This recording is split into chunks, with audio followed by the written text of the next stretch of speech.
YouTube, it's your girl Regina J, and I'm back with another video. If this is your first time landing on my channel, seeing my face, welcome, welcome, welcome.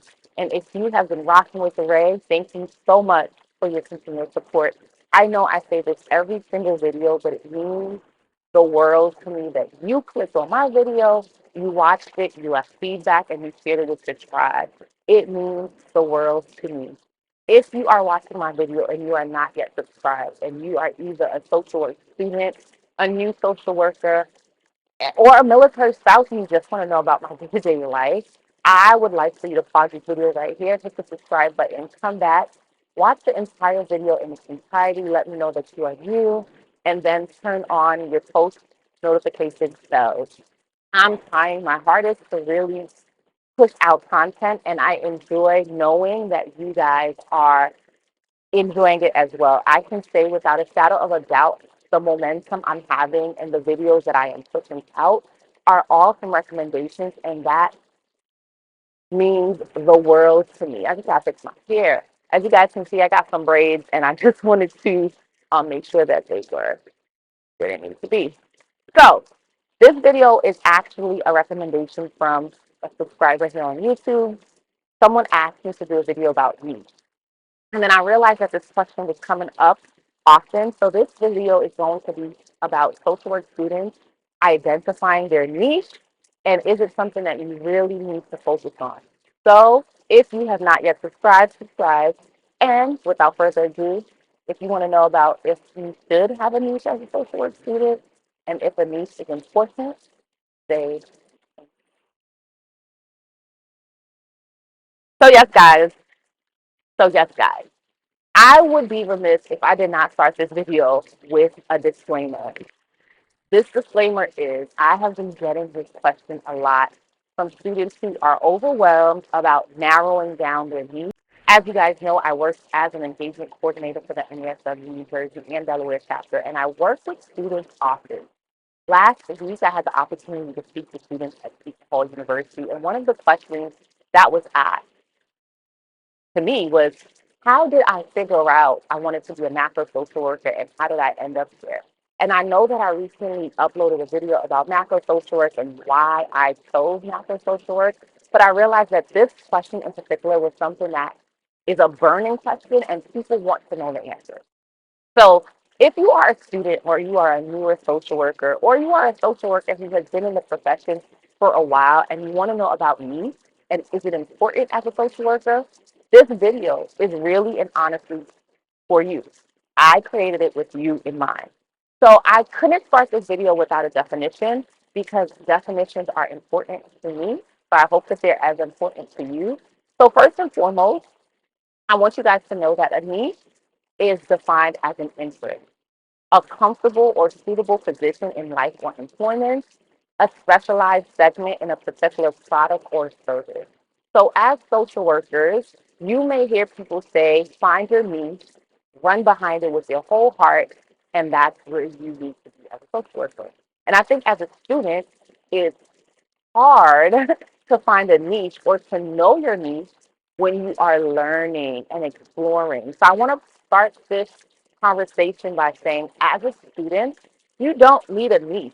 A niche is not important to you because you are learning, you are exploring social work and what that means to you and what type of social worker you would one day want to be.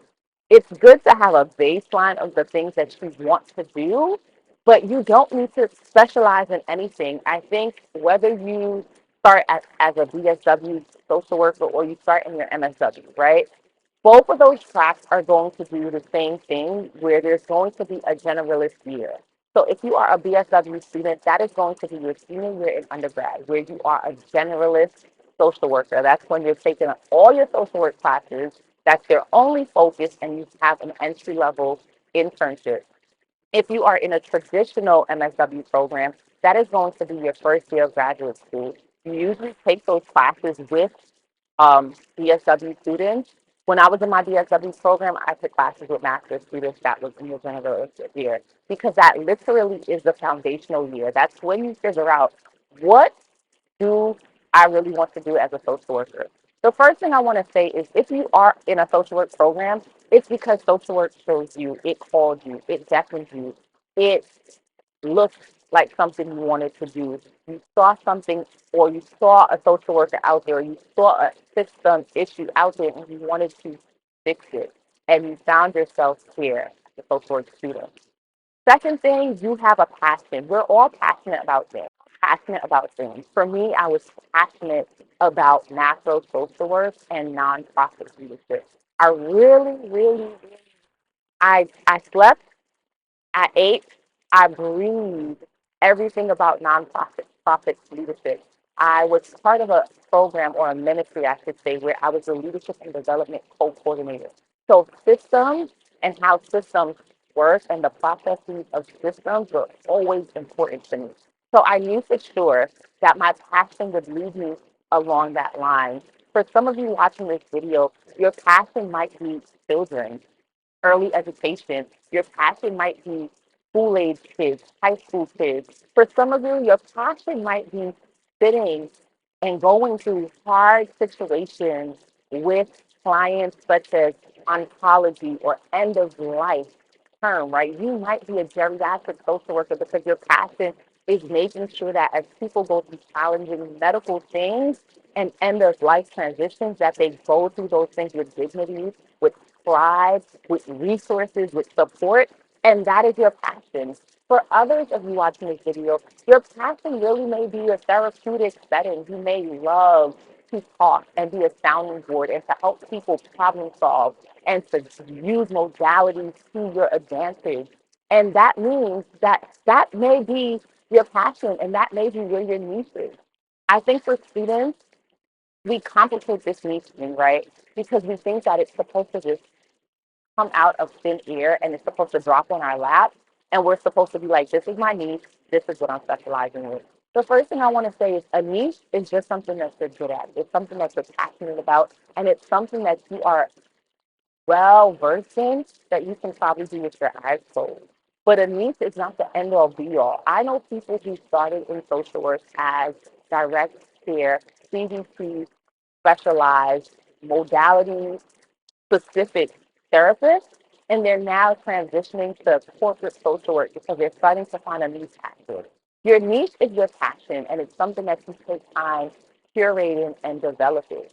And I think that it's important for us as social workers, especially those that are already in the field, that we don't make a niche something that you have to focus on at the student level. So some of the things I took some notes because I really think that it's important to give you guys notes and to give you guys resources and guides. So one of the things that I want to start with is that social work is a life call. You are called to social work. You are called here. So dismantle any lies or any things that your mind may be telling you about you can't do this or you need to know where you're going to end up in social work and just settle in that fact that social work chose you and you are going to be a phenomenal social worker. You are going to get the knowledge from school, you're going to get the experience from internships, and then you're going to work your butt off to get to where you desire to be as a social worker. That's the first thing. The next thing I want you to know that a niche is just something that you are passionate about, but you're also willing to do the work to learn more about that thing. So let's say you're passionate about homelessness, right? And how it impacts minorities, or how it impacts veterans, or how it impacts family units, right? You're passionate about that, and then you start to educate yourself on that. You start to educate yourself on the system problems. You start to educate yourself on the pragmatic issues that are taking place and keeping these groups homeless, right? You start to educate yourself on what resources are available, whether that's rapid rehousing or if that is like voucher programs or if they are shelters that are based in apartments that gives them a semblance of real life as they work their way out of poverty and out of homelessness, or is it job opportunities, workforce things, right? If you are passionate about something and then you start to educate yourself about those things, then you now take your passion and you become an expert. To me, that's what a niche is. You are passionate about it, You educate yourself about it, you take in all the information that you need, and then you become an expert of said thing. And as a student, no one expects you to be an expert. Even a year out of grad school, I don't expect myself to be an expert. I tell people all the time, I ask a lot of questions, especially now that I am working, because I don't know everything. I am a fresh graduate. I know I have a passion, and now I am matching my passion to learning. What can I learn outside of my educational background that coupled with my passion and can make me now an expert, right? So for me, I love natural work. I love nonprofit leadership. I desire to one day be a leader in a nonprofit, right? But I also have a passion for students, which is why that I take the time that I take to create videos and to research things for videos and to talk to current students to ask, how can I support you? How can we make sure that you're getting the experience that you want out of your academic journey without it being too too limiting, right? How can I allow you to see social work in a different way, right? So that is something that I'm doing to build my niche, right? And then I look at experts in that field and I ask myself, what are they doing? What brought them to the place of being an icon or an expert or, a thought leader? What brought them there? And how can I partner with them? And that's where mentorship comes in.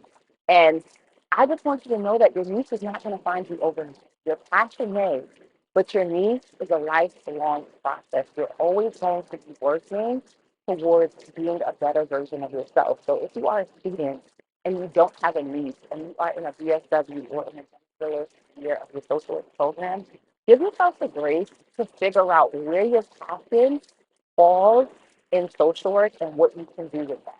And after you identify your passions and what you think you want to do, start to educate yourself and find out if it's something that you are really excited about, if it makes you proud, doesn't make you happy. I always tell people I love what I do. I wake up in the morning excited to go to work, not because my job is void of issues or void of things happening, but I really am excited to go to work. And it's because I am passionate about the work that I'm doing. I light up when I think about student engagement and when I think about just engaging people at a whole when I think about engaging people, when I think about bringing people together to do things that educates and pushes them and imparts wisdom and inspires them, those things light me up. So right now, my current job is doing all of those things. And as I evolve in this niche that I have created for myself, this bubble, I might change, right? I might start to get lit up by things such as delegation and, staffing and taking on an intern and doing hands-on things and teaching people, right? Or academia. It's subject to change, or I should say that it's subject to evolve. So as you navigate your program, you don't need a link, you just need a passion. And your passion will one day ignite you into the person and the expert and the social worker you desire. So this is the end of the video, and I just want to remind you that you are worth it. That you have everything inside of you. You are not doing this for information. Have a great day. I'll see you